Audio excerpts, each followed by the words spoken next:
Have you ever had a moment so earth-shattering, so utterly definitive, that it splits your life into a stark before and after? A single sentence that makes you realize you've been living a carefully constructed life for years? Because that's exactly what happened to me, David, just a year ago, on a random Tuesday night that sealed the fate of my 10-year marriage. The air in our sprawling, slightly too big suburban house always seemed to hum with an unspoken tension, but that night, it was different. It was heavy, suffocating.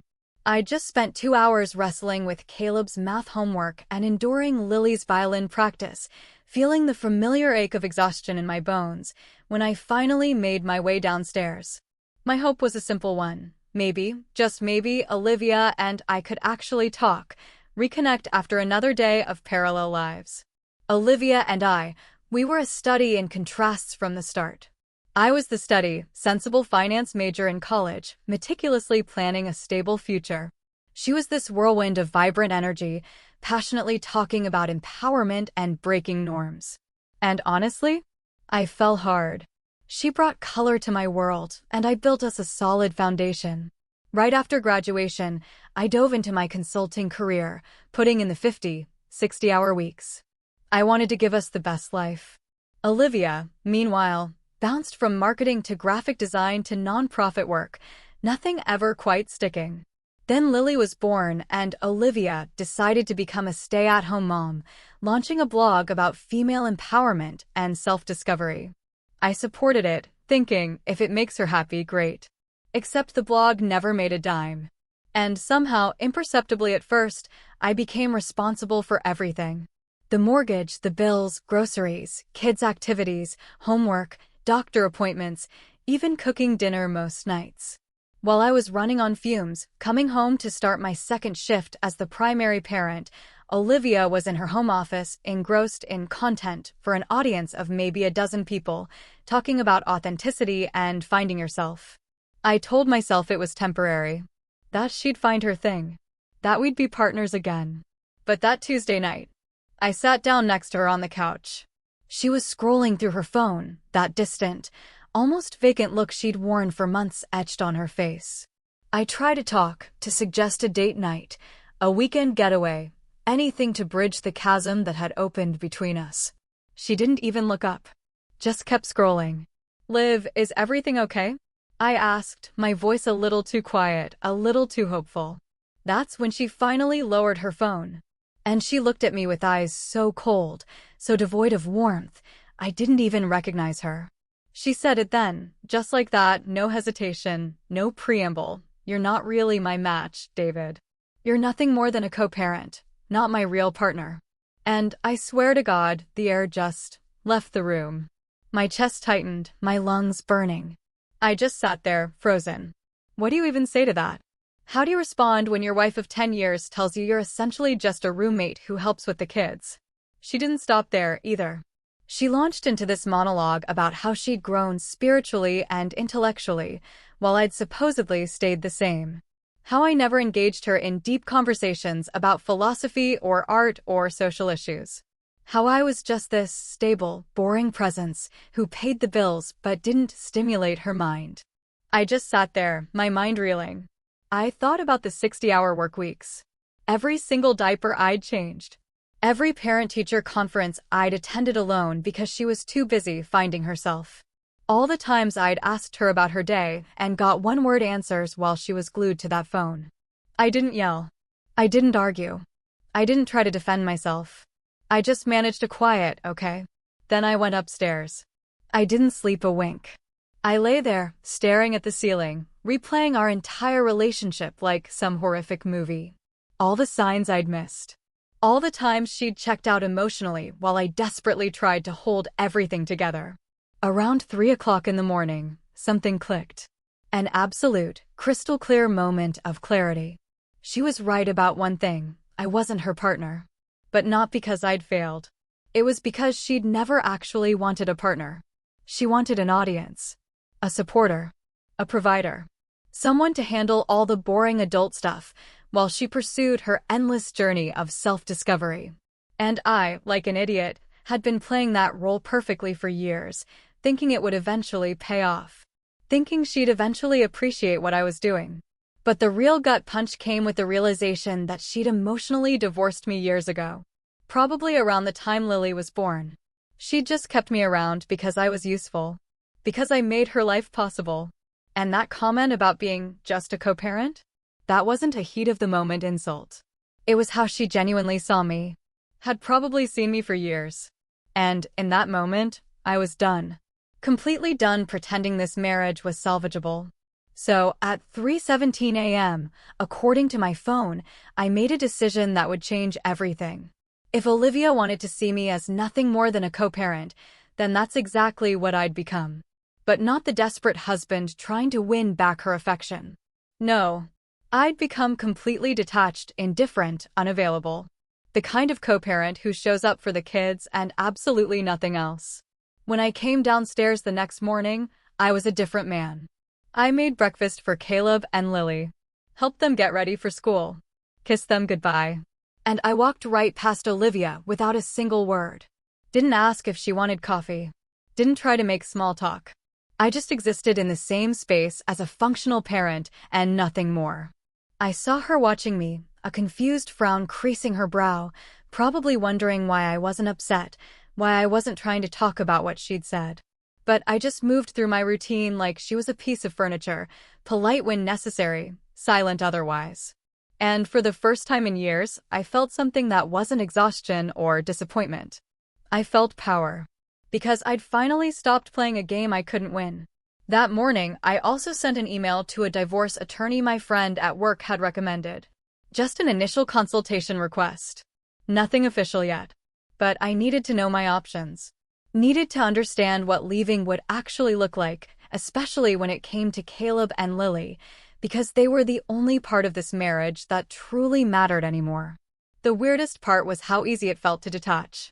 I'd spent so long trying to connect with someone who didn't want to be connected that turning it off was almost a relief. Like finally setting down a heavy backpack I'd been carrying up a mountain for a decade. And watching Olivia's face that morning, when she realized I wasn't going to chase her or beg for an explanation, man, that was the first time in years I saw actual uncertainty in her eyes. Like maybe she'd miscalculated. Maybe she'd pushed too far. But it was already too late. I'd made my choice, and she just didn't know it yet. So, here's where things get interesting. Because over the next few weeks, I became a completely different person. Not in some dramatic, obvious way, but in this quiet, calculated manner that apparently freaked Olivia out way more than any argument ever could. I kept my promise to myself. I became exactly what she said I was, just a co-parent, nothing more. And let me tell you, the transformation was almost therapeutic. For the first time in years, I wasn't trying to fix something that was already broken. My daily routine became almost robotic. I'd wake up at 5:30, hit the gym before work, something I hadn't done in years because I was always too tired from carrying the mental load of the entire household. Suddenly, I had energy again because I'd stopped wasting it on someone who didn't want it. I started meal prepping on Sundays, just for me and the kids. Healthy stuff. Nothing for Olivia unless she specifically asked. And even then, I'd just tell her where the ingredients were. I dropped the kids at school every morning and picked them up every afternoon. Helped with homework. Took them to their activities. Read bedtime stories. The whole dad thing. But with Olivia, I was a ghost. Present, but not really there. And the crazy part is how quickly she noticed. Within the first week, she started doing these little things to get my attention. She'd wear these low-cut tops around the house, which she never did before. She'd ask me about my day in this overly sweet voice that sounded fake as hell. She'd suggest we watch a movie together or order takeout from that Italian place we used to love. And every single time, I'd give her the same response, polite but distant. Like talking to a neighbor you don't really know. I met with the attorney, Patricia, a no-nonsense woman in her 50s, on a Wednesday afternoon. Told work I had a dentist appointment. Patricia listened to my entire story and basically confirmed I had a strong case for primary custody, given I'd been the primary caregiver for years. But I needed documentation. So, I started keeping a meticulous log of everything. Every school pickup. Every meal I made. Every doctor appointment I scheduled. Every night, I helped with homework while Olivia was on her laptop. I also opened a separate bank account she didn't know about, funneling some of my paycheck there. Nothing crazy, just building a safety net for when the inevitable happened. The second week, Olivia's attempts to reconnect got more desperate. She started asking if I was mad at her, if we could talk about what she'd said. She even offered a half-hearted apology, which felt more like a test to see if I'd break. But I just looked at her and said, "There's nothing to talk about. You were honest about how you feel, and I respect that." Then I walked away. And man, the look on her face was priceless, because she clearly expected me to either blow up or come crawling back. I started taking better care of myself beyond just the gym, too. Got a decent haircut instead of the cheap place I'd been going to. Updated my wardrobe with some new shirts and jeans. Nothing fancy, but I looked put together, and I could see Olivia noticing. Could see her watching me when she thought I wasn't looking. And there was something in her eyes I'd never seen before. Uncertainty, mixed with maybe a little panic. Around week 3, something shifted in her approach. She went from trying to seduce me to trying to start arguments. She'd make little comments about how I was being cold, how I was abandoning our marriage, how I wasn't even trying. And I'd just respond with, "I'm doing exactly what you said I am, being a co-parent." And that line drove her absolutely crazy every single time, because she couldn't argue with her own words. The kids noticed, too. Lily asked me one night why Mommy seemed sad all the time. I just told her that grown-ups go through phases and it wasn't her fault. I made sure both kids knew they were loved and safe. And honestly, they seemed happier because there was no more tension in the house. No more me trying to engage with Olivia while she ignored me. Just calm routine, focused on them. I started going out more, too. Not to bars or anything, but I'd take the kids to the park on weekends. We'd go to the movies, the science museum, all these activities that Olivia used to say were too boring or too mainstream. And we had a blast. And Olivia would be home alone with her laptop and her blog that nobody read. Finally getting the space she always said she wanted, except now she seemed utterly miserable. By week 4, Patricia had enough documentation to file preliminary papers, but I held off. I wanted to see where this would go. Wanted to see how long Olivia would take to realize what she'd done. And also, honestly, I was kind of enjoying watching her squirm, which probably makes me sound petty. But after 10 years of being taken for granted, I felt like I'd earned a little pettiness. The breaking point came on a Friday night, about 6 weeks in. I'd just put the kids to bed and was heading to my home office, this little converted spare room where I'd been spending most of my evenings. Olivia was standing in the hallway, looking like she'd been crying. She started this whole speech about how she didn't mean what she said. How she was just frustrated that night, how she wanted us to work on things, maybe try couples therapy. And for a second, I almost felt bad. Almost considered giving her another chance. But then I remembered all those years of me suggesting therapy and her saying we didn't need it. Remembered all those times I tried to talk and she was glued to her phone. Remembered that look in her eyes when she called me nothing more than a co-parent. And I just said, "I appreciate you sharing that, but I think we're past the point of therapy." And went into my office and closed the door. What really sealed the deal happened the following Tuesday. I came home early from work because my afternoon meeting got canceled. I heard Olivia on the phone in the kitchen. She didn't know I was there, and she was talking to one of her blogger friends. "I told him that co-parent thing to light a fire under him," she said, her voice hushed. "To make him try harder." I never actually wanted to end things. But now he's completely shut down, and I don't know how to fix it. Hearing her admit it was a manipulation tactic. Some kind of mind game to make me dance harder for her attention. That's when whatever tiny part of me that still cared just died. Like, completely flatlined. I walked right past the kitchen without saying a word. Went upstairs, pulled out my laptop, and emailed Patricia with a simple message. "Let's move forward with the divorce papers. I want them filed as soon as possible." Because I was done. Not just with Olivia, but with the whole charade of pretending this marriage was salvageable. She'd shown me exactly who she was, and I'd finally listened. And now it was time to show her exactly what consequences looked like when you treat your partner like a disposable resource for a decade. The divorce papers arrived at our house on a Thursday morning about 2 weeks later, delivered by a process server while Olivia was drinking her coffee in the kitchen. And I'll never forget the sound she made when she opened that yellow envelope. Like all the air got sucked out of her lungs at once. I was upstairs getting Caleb ready for school when I heard her yell my name. Not angry, but panicked. That high-pitched, desperate tone people use when reality finally hits them in the face. When I came downstairs, she was standing there, holding the papers with shaking hands. Mascara already running down her cheeks, even though it was only 7:30 in the morning. She kept saying, "You can't be serious. We can fix this. Please, David, just talk to me." And I calmly took my coffee mug, rinsed it in the sink, and told her my attorney's contact information was on page 3 if she had any questions. Then I took the kids to school like it was any other day. Because for me, it kind of was. I'd already grieved this marriage during those sleepless nights 2 months ago.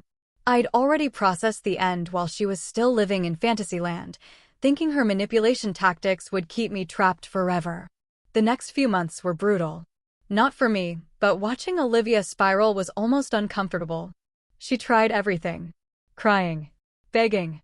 Showing up at my office, which was extremely embarrassing. Calling my mom, who thankfully took my side after I explained the whole situation. She even tried using the kids as leverage, saying they needed their parents together.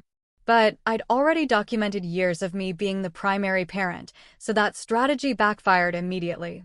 Patricia was a shark of a woman who'd seen cases like mine 100 times. And she built an airtight case showing my involvement in every aspect of the kids' lives. School records with my name on every emergency contact form. Medical records showing I took them to every appointment. Bank statements proving I paid for everything, including Olivia's lifestyle. And the kicker? Text messages I'd saved where Olivia would cancel on the kids last minute because she had some blog event or meeting with her influencer friends that never amounted to anything. The court date finally came about 6 months after I filed, which is actually pretty fast.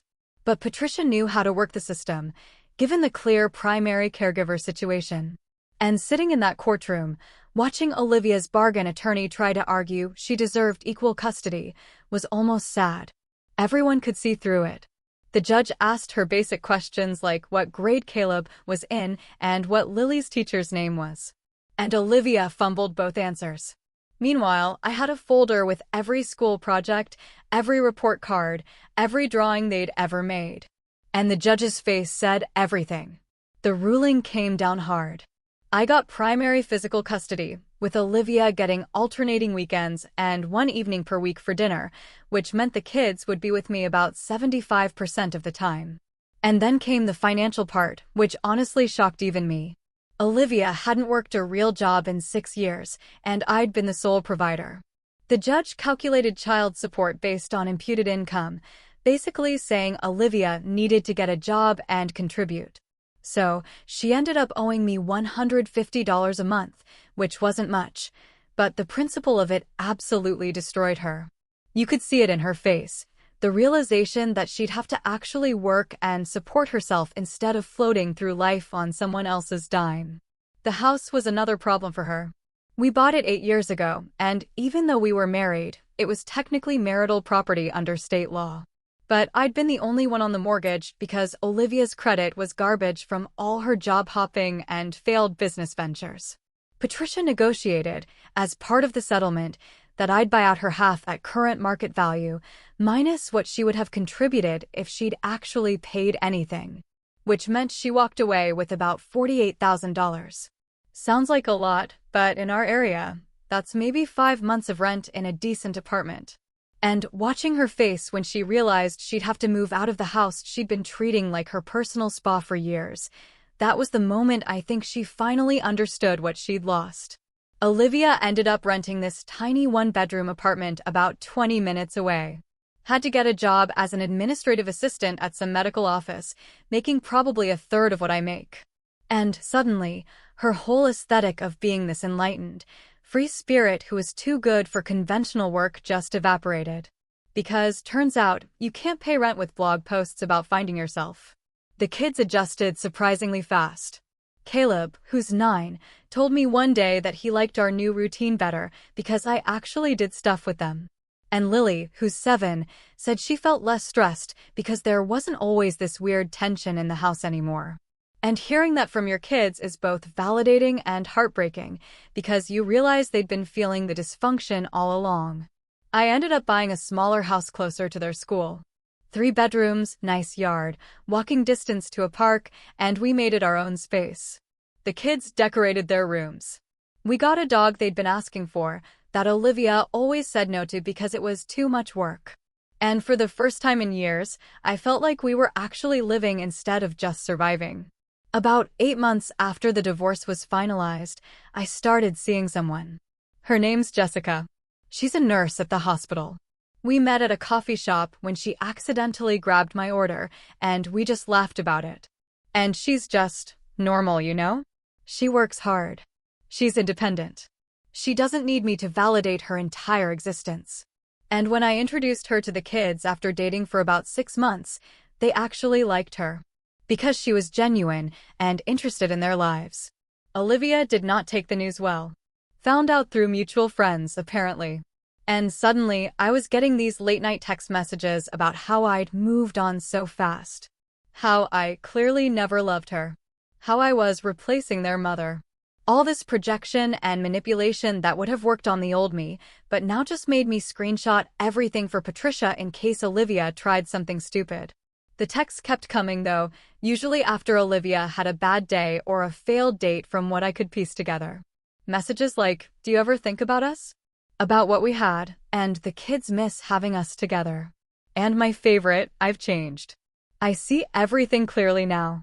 And every single time, I'd respond with the same line, "We're co-parents. That's what you wanted. That's what we are."